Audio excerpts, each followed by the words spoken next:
Namaskaram Sadhguru. I just want to know the basic difference of the way of Shiva and the way of Buddha. It's very easy to talk about Buddha's way because it's very logical. It's quite simple, actually. And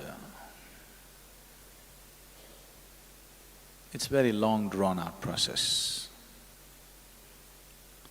Generally, the methods that Gautama gave to people were always a question of a few lifetimes.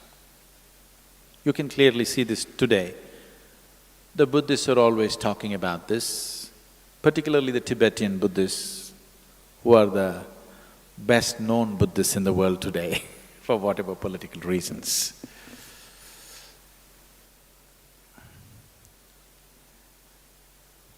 They're always talking about a few lifetimes of work.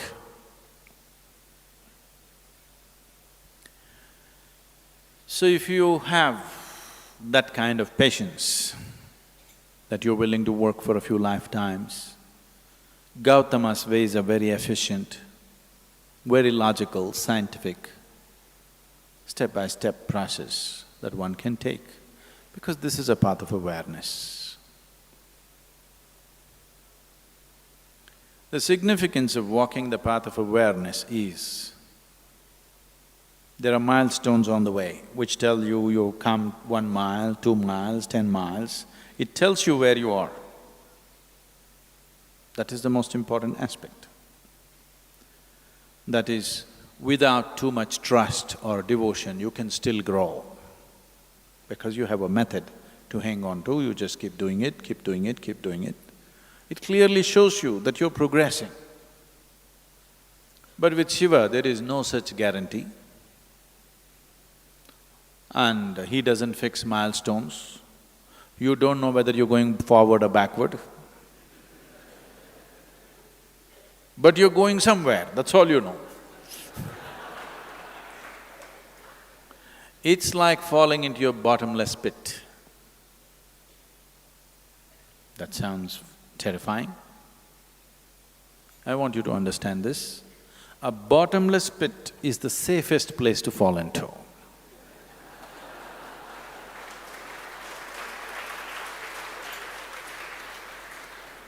A pit with a bottom is dangerous. A bottomless pit is absolutely safe. Your life is done. If you just jump into it, it's done, simply you fall. If you ever do… has anybody done skydiving? You did? So, if you have a free fall, then if you do not open your parachute for a few thousand feet, you don't know whether you're going down or going up, nothing, it just feels like you're floating around and it's wonderful. Only when you look down, the damn planet is coming at you at a tremendous speed.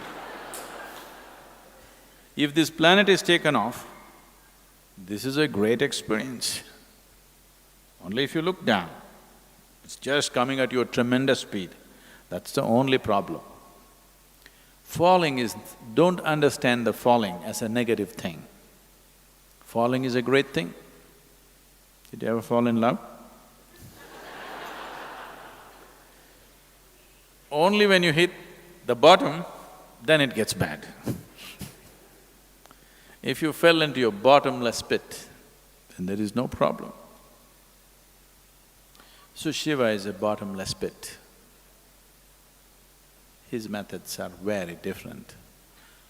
But you cannot limit him that way because with 7 different disciples, the 7 Saptarishis, the celebrated rishis of the yore, he taught 7 basic ways in which a human being can explore his consciousness.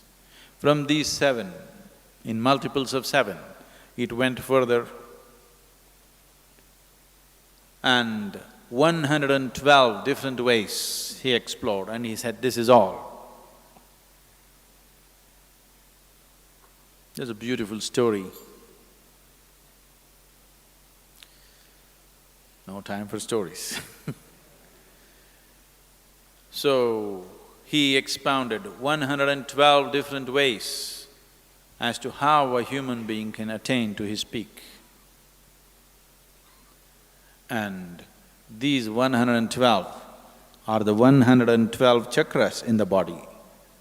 There are 114, but two of them are outside the physical body. He left those two and he said, 112 different ways of attaining when you're embodied. That means every chakra in the body, every meeting point of the energy system, one particular way of attaining. So he did not leave anything out. So Buddha is a small part of his work. I want you to understand. Gautama himself didn't go simply sit in the forest. The 8 years of his sadhana, he spent with various teachers across the country. And the whole spine of this spiritual process, this knowledge, has essentially come from Shiva. Wherever it is, whichever part of the world it is, the basic spiritual process comes from this spine, and it's been taken to different parts of the world in so many different forms. They look so different because these 112 different ways look absolutely different from one another. So what is the difference between Shiva and Buddha is not an appropriate question. Which aspect of Shiva did Buddha explore? He explored the path of awareness, which is one aspect. It's very unidimensional, but the significance of Gautama Buddha is, he's very scientific, clinical. He appeals to the logical mind. But he's like… He also said like this, many times he was an ascetic, he just sat, unmoving. But many times he was mad, dancing, drunk. He was in all kinds of states because he didn't limit himself to any particular dimension. He just explored every aspect of life. So what you call as Buddha's way is just one aspect of these 112 different ways. And so many others have brought so many other aspects, but individual ways. Of the 7 disciples, of the 7 Saptarishis, the one who walked south. South means anything south of Himalayas is south. I'm talking to all the Mumbai people. Anything south of Himalayas is south. So Agastya walked south. And he became particularly active beyond the Vindhya mountains. You know that story about Vindhya mountains bowing down to Agastya Muni and he never came back, so… You know that story? No. You must learn something about India. So particularly the Deccan Plateau, he spread himself in such a way, every human habitation in Deccan Plateau he touched. Wherever you see, you will hear something about Agastya Muni. And he started this action for rural rejuvenation. He did not leave a single human habitation. He brought spiritual process to everybody's life, the whole population. They say he lived over 4,000 years. We don't know how long he lived, but definitely his lifespan was not a normal span of life, it was extraordinarily long. When you just calculate the mileage that he covered, if you had put a speedometer on him and seen how many miles he covered, you could see it's an extraordinary length of time. We don't know whether it's 400 years or 4,000 years, people say it's 4,000. But definitely he lived very long. And he touched every habitation and made sure a spiritual process became a living reality for them. We are still enjoying his work, I want you to know. the southern part of India, is still enjoying his work. A certain, without knowing why, a certain level of settled nature that you see is his work. Because he brought yoga into people's lives without a label, without a format, just like life process.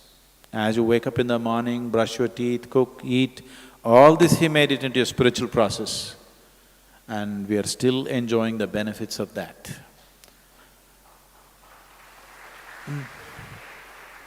If you look at any spiritual process anywhere on the planet, you will see it is not outside the 112 ways in which Shiva explored this. So comparing Gautama and Shiva is inappropriate. I have great respect for Gautama. He's a great being, no question. His work is phenomenal. He caused a huge spiritual wave, which is still on after 2,500 years. But it is not comparable. It is no way comparable. All we can say is, Shiva's work contains Gautama's work as a small element.